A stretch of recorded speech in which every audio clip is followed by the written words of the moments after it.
Hey, soul surfers. So, in this session, we are talking about the guilt and shame card.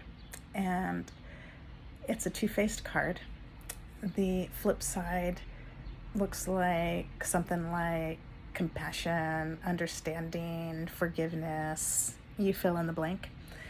And this guilt and shame card is one of these 7 cards that it seems every human adopts with each loss and for life, and not just the adoptees, and not just the abused, neglected, orphans, adopted. And I say it that way, abused, neglected, orphan, adopted, because I think it's important to remember where the adoptee comes from. There's this notion that if you look through the media about adoptees, that is perhaps a fairy tale and doesn't match the reality.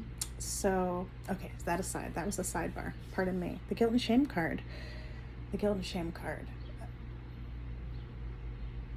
This is one of the cards that smacks me daily, sometimes causing me to smack myself silly.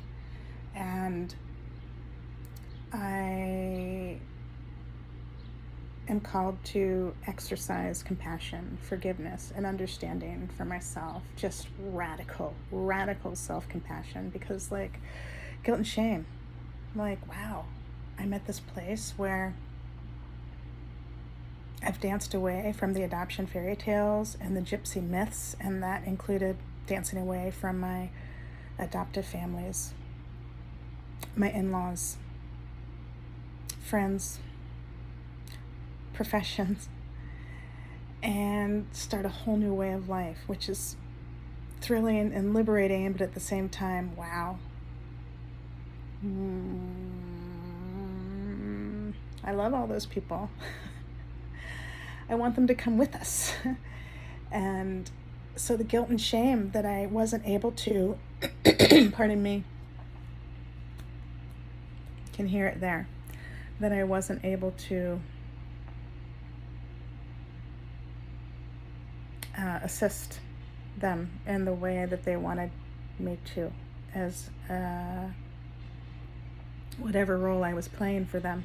You know, all the different roles one plays in life, whether you're an orphan or not, right? Whether you have family or not, different roles you fall into, and people have these expectations of you. And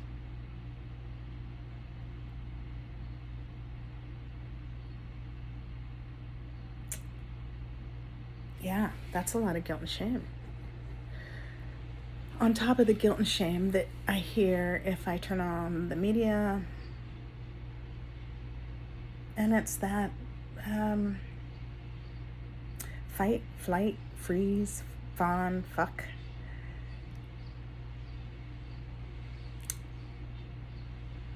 It seems to be coming from that cycle, as opposed to, oh, these are evil people.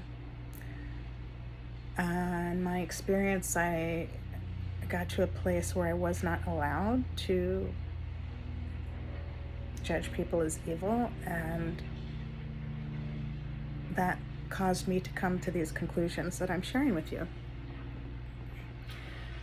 In the classroom, I wasn't allowed to leave people behind because I thought they were bad or evil or weren't doing the right thing. Bad, evil.